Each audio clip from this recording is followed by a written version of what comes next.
Hello, welcome 3 days ম্যাথসের হাতে করিয়ে প্রোগ্রামটিতে। এই হাতে করিয়ে প্রোগ্রামটির পুরো জার্নিতে এনিমসের সাথে আছে আমি অমি, মেন্টর হিসেবে। 3 ডেজ ম্যাথসের গত যে এপিসোডগুলো আসলে আমার করা হয়েছে, সেই এপিসোডগুলো একদম বেসিক থেকে আসলে আমি শুরু করেছি। তো আমার গত যে এপিসোডটা ছিল, এপিসোডটা হচ্ছে লাইন এবং সেগমেন্ট নিয়ে। আজকে যে এপিসোডটা হচ্ছে মূলত লাইন এবং স্প্লাইন ইউজ করে আমরা কিভাবে একটা ডিজাইন কমপ্লিট করতে পারি সেই বিষয়টা। সো চলুন দেরি না করে দেখে আসি আজকের এপিসোড। সো লাইন টুল বিষয়টা জানার জন্য আমাদেরকে প্রথমে যেতে হবে লাইনে।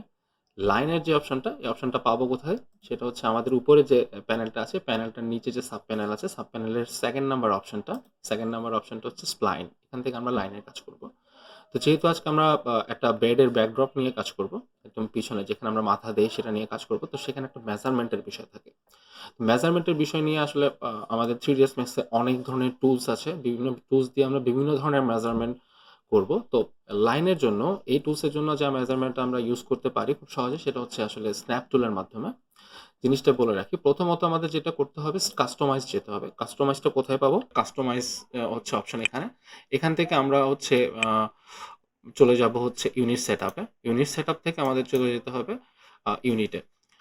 ব্যাপারটা হচ্ছে ম্যাট্রিক এবং ইউএস স্ট্যান্ডার্ড। ম্যাট্রিকে হচ্ছে যারা মিলিমিটার্স, মিটার্স, সেন্টিমিটার্স নিয়ে কাজ করেন তারা ম্যাট্রিক নিয়ে কাজ করতে পারবেন, আর যারা ফিট এবং ইঞ্চি নিয়ে কাজ করতে স্বাচ্ছন্দ্য বোধ করেন তারা ফিট এবং ইঞ্চিতে নিয়ে কাজ করতে পারবে। সো আমি ফিট এবং ইঞ্চিতে নিয়ে কাজ করব এবং আমার 1/1 স্কেলে কাজ করব। সো অনেক সময় এটা 1/32 থাকে বা 1/8 থাকে। সো আমি 1/1 নিয়ে কাজ করব। এতটুকু পর্যন্ত সেট করার পর আমি ওকে দিব। ওকে দেওয়ার পর এরপর হচ্ছে আমার মেইন বিষয়টা হচ্ছে স্ন্যাপ। স্ন্যাপের এখানে আমি রাইট বাটন ক্লিক করলে আমার একটা বক্স দেখাবে, অপশন বক্স, যেখান থেকে আমি এই হোম গ্রিড অপশনটাতে যাব। প্রথমে হোম গ্রিডে যাওয়ার পর আমি দেখতে পাচ্ছি এখানে গ্রিড স্পেসিং আছে। গ্রিড স্পেসিং বলতে কোনটাকে বোঝায়? গ্রিড স্পেসিং বলতে বোঝায় আমার যে প্রত্যেকটা গ্রিড আছে, যেমন আমার এই জায়গায় এটা এবং এটা, এই ফুল বক্সটাকে বলা হয় একটা গ্রিড অপশন। মানে এখান থেকে আমার গ্রিড স্পেসিং দেওয়া আছে 10 ইঞ্চি। সো তার মানে কি, এটা আমার 10 ইঞ্চি, এটা আমার 10 ইঞ্চি। So fine. সো সেই হিসেবে আমি কি করব, আমার গ্রিড স্পেসিংটা 1 ফিট রাখবো। 1 ফিট, 1 ফিট দিয়ে যখন এন্টার দিব তখন আমার এখানে 1 ফিট দেখাবে। এখন বিষয়টা হচ্ছে আমার এখানে এই যে লাইনটা, এই স্পেসটা হচ্ছে 1 ফিট বাই 1 ফিট। এখান থেকে এখানে হচ্ছে 1 ফিট, এখান থেকে এখানে হচ্ছে 1 ফিট। So simple. আমি এখন এতটুকু অবস্থায় স্ন্যাপের মধ্যে আমার গ্রিড পয়েন্টটা অন আছে কিনা দেখব। যদি গ্রিড পয়েন্টটা অন না থাকে, গ্রিড পয়েন্ট আমাকে অন করতে হবে। এবং সেই সাথে যে ভার্টেক্স অন আমরা রাখতেও পারি, নাও রাখতে পারি। সেক্ষেত্রে প্রথম দিকে আমরা ভার্টেক্সটা অফ রাখবো। সো শুধুমাত্র গ্রিড পয়েন্টটা অন রাখবো। অন রেখে আমি স্ন্যাপটা অন করে দিব, দেন লাইন। সো আমার একটা বেডকে যদি আমি 6 ফিট ধরি, লাইক এটা হচ্ছে 1 ফিট, এর পরে হচ্ছে 1 feet, 2 feet, 1 feet, 2 feet, 3 feet. So আমার পুরো বিষয়টা হচ্ছে 6 ফিটটা হচ্ছে এতটুকু পর্যন্ত। আমি স্ন্যাপটা অফ করে দেব। যদি আমি এটা মডিফাইতে যাই এবং ভার্টেক্স ধরি, দেখছি যে আমি যেখানে যেখানে পয়েন্ট আসলে আমি পয়েন্ট ধরেছি সেখানে সেখানে একটা ভার্টেক্স তৈরি হয়েছে। হ্যাঁ, সো আমরা অনেকভাবে আসলে কাজগুলো করতে পারি। প্রথম অপশনটা দেখি। প্রথম অপশনটা হচ্ছে আমি এই অংশটাকে একটু কার্ভ করব, তাই এই অংশটাকে আমি উপরে উঠাবো। দেখেন আমার প্রত্যেকটা জিনিস কিন্তু খুবই স্ট্রেইট ভাবে উপরে উঠতেছে। যদি আমি একটু কার্ভি ভাবে উপরে উঠাতে চাই, তাহলে সেক্ষেত্রে এটার উপর রাইট বাটন ক্লিক করব এবং এখানে ভেজিয়ার, কর্নার, স্মুথ নামে 3টা অপশন আছে। সো এই 3টা অপশনের মধ্যে যদি আমি প্রথমটা দেখি, স্মুথ দেখি, তাহলে স্মুথ দেখেন আমি যতবার উপরে ড্রাগ করব এটা খুব স্মুথ ভাবে, নিজে থেকে স্মুথ ভাবে এটা কার্ভ হয়ে যাবে। এবার আমি যদি কাস্টম ভাবে কিছু করতে যাই, আমি আমার নিজের ডিজাইনের মতো করে কার্ভ করব, তাহলে সেই ক্ষেত্রে আমরা যেটা করব, আমরা বেজিয়ার অপশনটাতে যাব। বেজিয়ার অপশনে চলে গেলে এবার যখন আমরা আপ করব, এবার দেখেন প্রত্যেকটা চ্যানেলে আমাদের 2টা হ্যান্ডেল তৈরি হয়েছে, যে হ্যান্ডেলের মাধ্যমে কি করতে পারি, আমাদের কার্ভটাকে ঠিক করতে পারি। সো এতটুকু। এবার আমি মাঝখানের পয়েন্টটাকে একটু উপরে উঠাই। সো এখন আমি ধরে ধরে আমার কার্ভিং অপশনটা ঠিক করতে পারি। আমি যদি একটু হ্যান্ডেলটাকে একটু ভালো মতো ধরতে হবে।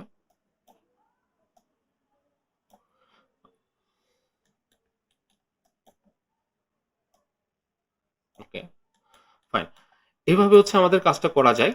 অথবা এটা খুব জটিল একটা প্রক্রিয়া, যেটার মাধ্যমে আসলে আমাদের কার্ভি যে বিষয়গুলো থাকে, বিষয়গুলো করতে একটু ঝামেলা হয়। তো তো খুব সহজে কিন্তু আমরা এই ডিজাইনগুলো লাইন এবং আর্কের মাধ্যমে করতে পারি। জিনিসটা কেমন? অনেকভাবেই করতে পারি। প্রত্যেকটা পর্ব আমি একটু দেখে আসি যে কিভাবে করতে পারি। ১ম এ আমি আবার লাইন নিব একইভাবে পাশাপাশিতে। স্ন্যাপ অন করে দেব। এদিক থেকে ১ ফিট নিলাম। আমার ১, ২, ৩, ৪, ৫, ৬। ৬ ফিট মানে এখানে শেষ হবে। তো এ পাশ থেকে এ পাশে আমি ১ ফিটের একটা ২ টা লাইন নিলাম। লাইন নেওয়ার পর এরপর আমি একটা আর্ক নিব। আর্ক মানে এখানে একটা আর্কের ডিজাইন করব। তো দেখে আসি আর্কের ডিজাইনটা করার জন্য ১ম এ যে ২ টা পয়েন্ট নিয়ে আমি আর্ক কাজ করব, এখানে 2 পয়েন্টস নিয়ে আমরা আর্ক কাজ করতে পারি। যেমন আমার এটা হচ্ছে আসলে 2D ভিউ। আমার এই পাশটা হচ্ছে 3D ভিউ। সো আমি 2D ভিউ থেকে কাজ করব। সো আর্ক টানার জন্য হচ্ছে আমার ১ম এই পয়েন্ট থেকে এই পয়েন্ট পর্যন্ত আমি ড্রাগ করব আমার মাউসটা এবং মাউসটাকে হালকা ড্রাগ করে আমি আমার কার্ভ অপশনটা ঠিক করব। এর পরের অপশন আবার সেম। আমি এটাকে যদি মিডল ধরি, এই মিডল বরাবর আমি আরেকটা কার্ভ করব। ওকে, এখন এই দুইটা কার্ভ করার পর আমি পুরোটাকে চাইলেই আসলে মিরর করতে পারি। আমি ক্লিক করলাম এবং এই পুরো অংশটাকে আমি কি করব? মিরর করব। আমি একটু ড্রাগ করে পাশে নিয়ে আসি এবং আমি এখান থেকে এই মিরর ক্লিক করব। মিরর ক্লিক করার পর এক্স অক্ষ বরাবর আমরা মিরর করছি। তো এক্স অক্ষ বরাবর আছে এবং নো ক্লোন মানে কোনো কপি হবে না। সো কপি অলরেডি আমরা করে ফেলেছি, তো আমাদের এখন নো ক্লোন দিলেই হবে, আমাদের কপি আর দরকার নাই। সো ওকে, সো এই জিনিসটাকে এখন এই দুইটা পয়েন্টকে আমার ঠিক মতো পয়েন্ট টু পয়েন্ট অনুসারে যদি আমার স্ন্যাপ করে বসাতে হয় তাহলে অবশ্যই স্ন্যাপ টুগল অন করতে হবে। তবে তার আগে আমাকে অবশ্যই দেখতে হবে ভার্টেক্স অন আছে কিনা, যেহেতু আমার এই জিনিসগুলো আসলে সবগুলোই ভার্টেক্স। আমি যদি দেখি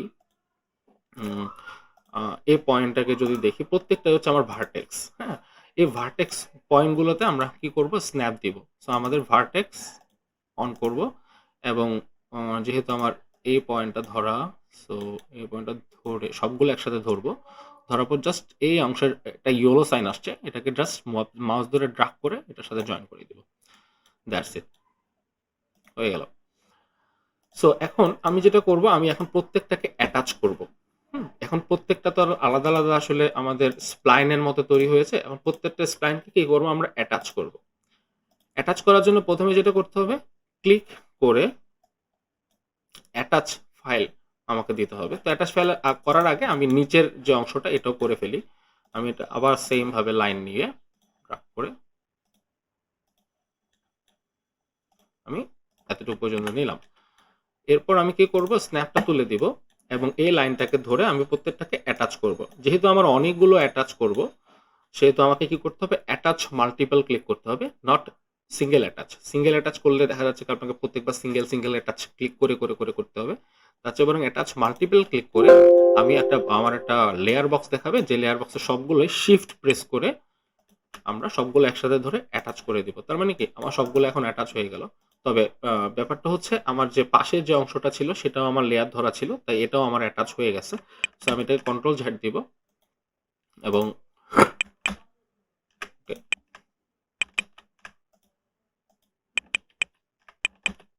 ওকে, এটাকে আমি আগে ডিলিট করে দিই, দেন এই সবগুলোকে আমি অ্যাটাচ করব। অ্যাটাচ করার জন্য আমাকে চলে যেতে হবে অ্যাটাচ মাল্টিপল এবং সবগুলোকে একসাথে শিফট প্রেস করে ধরে অ্যাটাচ। অ্যাটাচ করার পর এখন আমার কি হলো? সবগুলো স্প্লাইনে পরিণত হলো। অ্যাটাচ করার আগে আমার প্রত্যেকটা আলাদা আলাদা জিনিস ছিল। যেমন আমি যদি বলি, এটা ছিল আর্ক, এটা ছিল লাইন।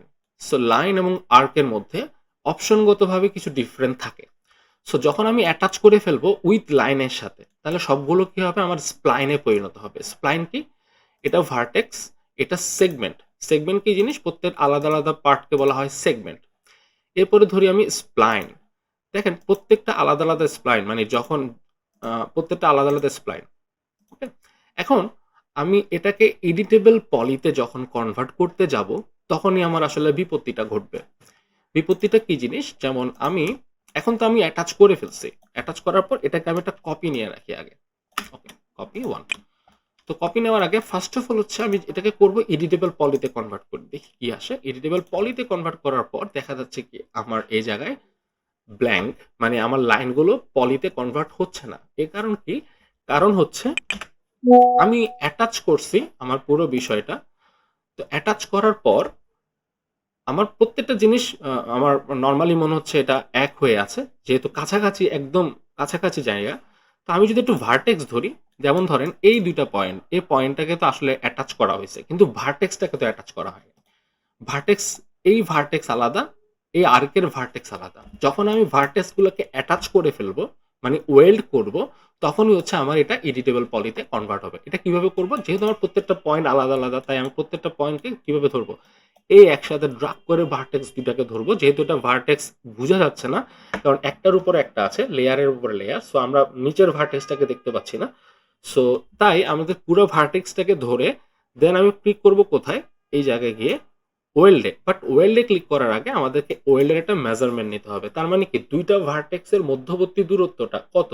মধ্যবর্তী দূরত্বটা যদি আমার 10 ফিট পর্যন্তও থাকে, তখন যাতে এটা ওয়েল্ড হয়ে যায়। এরকম যদি করতে চাই, তাহলে আমার এই ওয়েল্ডের যে অপশনটা, এটাকে বলা হয় থ্রেশহোল্ড অপশন। এই অপশনে আমাকে 10 ফিট ক্লিক করতে হবে। যদি আমি চাই না 5 ইঞ্চির মধ্যবর্তী যে দূরত্বটা, 5 ইঞ্চির কাছাকাছি জায়গায় যদি কোনো দুটো ভার্টেক্স থাকে, সে ভার্টেক্স গুলো কি হবে? জয়েন্ট হবে। সেই ভার্টেক্স গুলোকে জয়েন করার জন্য আমাকে কি করতে হবে? ওয়েল্ডের মধ্যে এখানে আমি ধরেন লাইক 2 ফিট বা 1 ফিট যদি দিই, আমি 1 ফিট 1 ফিটের ভিতরে যদি কোনো ভার্টেক্স থাকে, সেই ভার্টেক্স গুলোকে আমি এন্টার দিয়ে ওয়েল্ড প্রেস করব। তার মানে কি, এই দুইটা এখন ওয়েল্ড হয়ে গেল। ঠিক একইভাবে প্রত্যেকটা জয়েন্টে জয়েন্টে আমাকে কি করতে হবে? ওয়েল্ড প্রেস করতে হবে। এটা ওয়েল্ড প্রেস করলাম, এখানে গিয়ে আমি এটা ওয়েল্ড প্রেস করলাম, দেন হচ্ছে আমার এই জায়গায় ওয়েল্ড প্রেস করলাম। প্রত্যেকটাতে আমি ওয়েল্ড প্রেস করব। এখন আমি চেক করব কিভাবে যে আমার সবগুলো আসলে ওয়েল্ড হয়েছে কিনা। সেটা চেক করার জন্য অবশ্যই এবার যেতে হবে আমাকে স্প্লাইনে। দেখেন, একটু আগে যখন আমি স্প্লাইন ধরছিলাম, তখন কিন্তু কি প্রত্যেকটা আলাদা আলাদা স্প্লাইন ধরছিল। কিন্তু এখন আমি যে যতগুলো জায়গায় আসলে ওয়েল্ড করলাম, ঠিক ততগুলো জায়গায় কি আমার একটা নিউ কার্ভ, একটা স্প্লাইন তৈরি হয়ে গেল। তো এখন এই যে স্প্লাইনটা তৈরি, কিন্তু নিচের যে অংশটা, এটা কিন্তু আমার ধরে নাই এখনো। কারণ কি, আমি এখনো নিচের যে পয়েন্টগুলোকে ওয়েল্ড করি নাই। এখন আমি আবার এই পয়েন্টগুলোকে ওয়েল্ড করব। এটাকে ধরে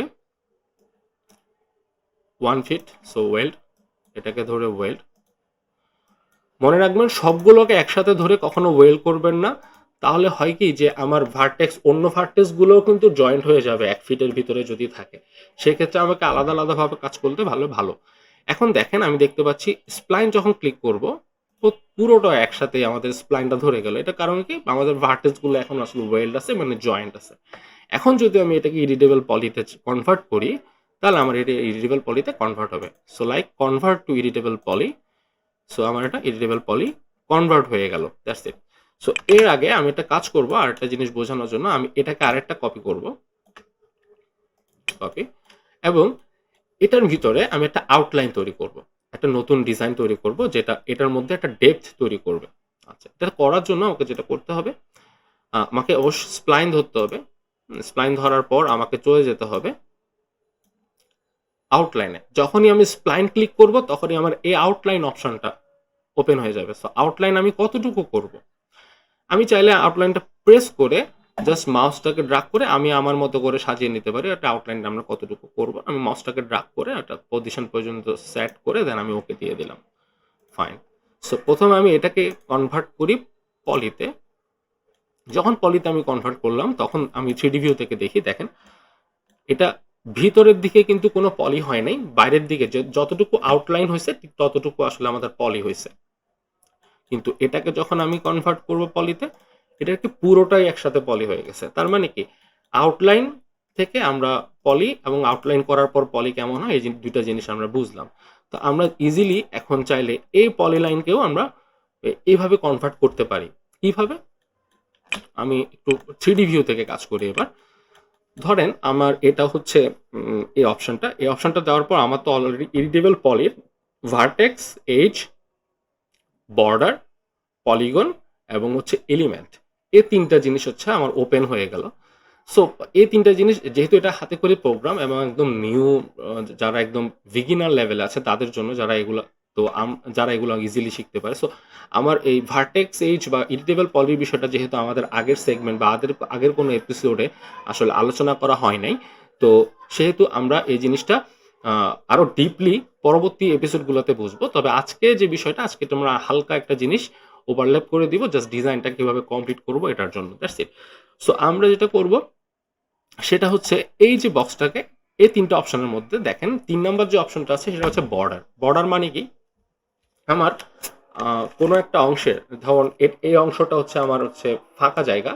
তো এই ফাঁকা জায়গাটার যে অংশটা এটা চারিদিকে হচ্ছে বর্ডার ক্রিয়েট করতে হয়। সো বর্ডার ক্রিয়েট করতে হইলে আমাকে এই জায়গাটাতে আসলে বর্ডারটা ধরবে।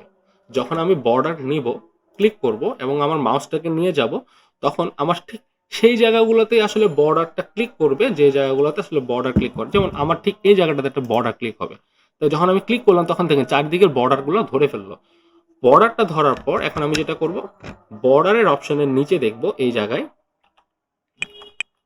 ক্যাপ আছে, ক্যাপ অপশনটা আছে বর্ডারের ঠিক নিচে এই জায়গায় ক্যাপ অপশনটা আছে। ক্যাপ অপশনটা ক্লিক করার পর এটা অলরেডি আমার এখানে ক্যাপ সৃষ্টি করবে। ক্যাপ সৃষ্টি করার পর হয়ে গেল। এরপর আমি আমার পলিগন ধরার পর এক্সট্রুড করতে পারি। সিম্পল। সো এই ধরনের একটা ডিজাইন আমরা লাইন দিয়ে করেছি এই কারণে যে লাইনের যে বিষয়গুলো যে অ্যাটাচ করার পর আমরা ভার্টেক্স কেন জয়েন করব, ভার্টেক্স জয়েন করার উপকারিতাটা কি, জাস্ট এই বিষয়টা বা এই লেসনটা জানানোর জন্য আজকে ফুল লেসনটা আমরা এভাবে করেই আসলে করলাম। পরবর্তী লেসনে এবার পরবর্তী এপিসোডগুলোতে আসলে পলিগন কি জিনিস, পলিগনের ব্যবহারগুলো কি একটা একটা করে জানবো, দেন একটা ফুল মডেল আমরা তৈরি করব। ধন্যবাদ।